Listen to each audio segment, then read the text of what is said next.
මාගේ පාඨය මතෙව් 19 පරිච්ඡේදයේ 29 වෙනි පදය. ඇරත් මාගේ නාමය නිසා ගේදොර හෝ සොයුරන් හෝ සොයුරියන් හෝ පියා හෝ මව හෝ දූපුතුන් හෝ ගම්බිම් හෝ අත්තල කවරෙකු වුවද ඔහු ඒ වෙනුවට 100 ගුණයක් ලබන්නේය. සදාතන ජීවනයේද හිමි කරගන්නේය. යේසුස් වහන්සේ අපගෙන් බලාපොරොත්තු වන ඉහත දක්වා ඇති ගුණ ලක්ෂණ ගැන මෙනෙහි කරන විට අපොස්තලවරුන් සහ ශාන්තවරුන්ට අමතරව අපගේ සිත් ඇදී යන කෙනෙක්ය සාදු සුන්දර් සිං. මෙම පණිවිඩය සහ ඊළඟ පණිවිඩ තුන තුළින් දෙවියන් වහන්සේට කැපවූ සහ ඉතා ආදර්ශමත් ජීවිතයක් ගත කළ සාදු සුන්දර් සිංගේ ජීවිතය ගැන අපි කල්පනා කර බලමු. අපගේ පළමු මෙනෙහි කිරීම තුළින් එතුමාගේ ළමාවිය ගැනද ඔහු කිතුණු ආගම වළඳාගත් ආකාරය ගැනද කල්පනා කරමු. සුන්දර් සිං ඉන්දියාවේ පංජාබ් ප්‍රදේශයක ඈත ගමක 1889 වසරේ උපත ලැබූ කෙනෙකි. ඔහුගේ පියා වන ෂර් සිං ධනවත් ඉඩම් හිමිකරුවෙකු විය. ඔහු අන් ආගම් කෙරෙහිද ගෞරවයක් දැක්වූ අයෙකු බැවින් ඇමරිකානු ප්‍රෙස්බිටීරියානු සභාව විසින් පවත්වාගෙන ලැබූ ප්‍රාථමික පාසලකට තම පුතාව යැව්වා.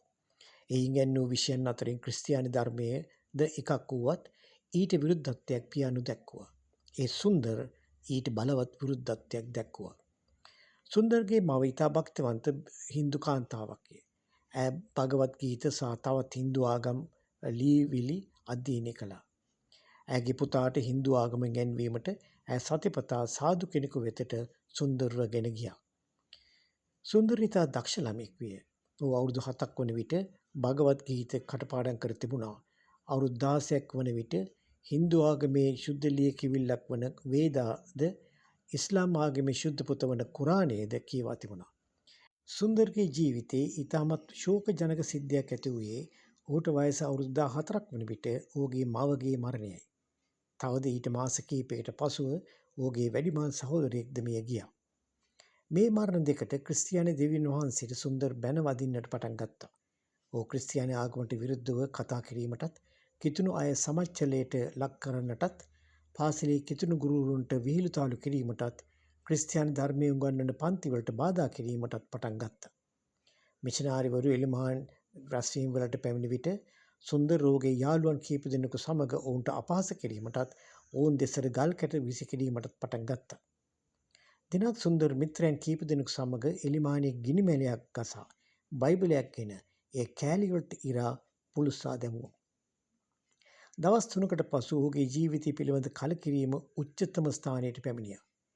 ඔහුගේ ගෙදර අසලෙන් උදේ 5ට ලුතියානා නැමැති ශීඝ්‍රගාමී දුම්රිය යෑමට ප්‍රථම දෙවි කෙනෙක් ඔහුට අනාවරණය නොවුනොත් ඊට බෙල්ල තබා දිවි නසා ගැනීමට ඔහු තීරණය කළා. ඊට පෙර දිනේ රාත්‍රියේ ඔහු කලින් නිදා ගැනීමට ගියා. ඊළඟ දින උදේ 3ට පමණ ඔහු නැගිට්ටා. ඉන්පසු පැය එකමාරක් දිගටම මෙලෙස යාඥා කළා. සත්‍ය දෙවි කෙනෙක් මේ ලෝකයේ ඇතනම් එතුමා මට දැන්ම එළිදරව් වූ මැනව. ඒ දිවියන්ට මම මාගේ මුළු ජීවිතය තුළ සේවය කරන්නම්. ඊට පසු සිදු වූ දේ සුන්දර්ගේ වචන වලින් මෙයයි උපුටා ගැනීම. මා උදේ 4:30 වන තෙක් පිළිතුරු ලැබෙතයි කියා බලාගෙන සිටියා. මා බලාපොරොත්තු වූයේ ක්‍රිෂ්ණා හෝ බුදුන් වහන්සේ එසේත් නැත්නම් හින්දු දේවතාවක් එළිදරව් වේවිය කියාය. ඒ කිසි කෙනෙක් දර්ශනය වුණේ නැහැ. එහෙත් ඊට පසුව මාගේ කාමරය තුළට විශාල එළියක් පැමිණියා. ඒ එළිය ක්‍රමක්‍රමයෙන් වැඩි වීමට පටන් ගත්තා. ඒ විශාල එළිය තුළ මම දුටුවා ක්‍රිස්තුස් වහන්සේ. මා හිතුවේ එතුමා මැරී සිටි දෙවි කෙනෙක් කියාය.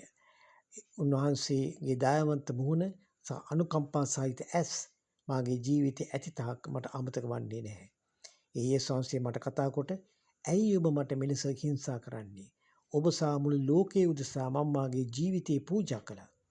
උන්වහන්සේගේ ඇන ගැසූ අත් දෙකද මම දැක්කා. මම උන්වහන්සේ ඉදිරියේ දන නමා නමස්කාර කළා.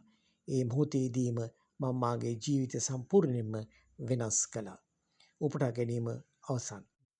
මෙම හැරීමත් සමග මේ ලෝකයේ සත්‍ය දෙවි කෙනෙක් ඇතනම් උන්වහන්සේ ක්‍රිස්තුස් වහන්සේ පමණක් බව සුන්දර පිළිගත්තා. ඊළඟ මෙනෙහි කිරීම තුළින් එතුමාගේ ජීවිතයේ තවත් කරුණු කීපයක් ගැන අපි කල්පනා කර බලමු. ඔබට ජේසුස් පිහිටයි. ආමේන්.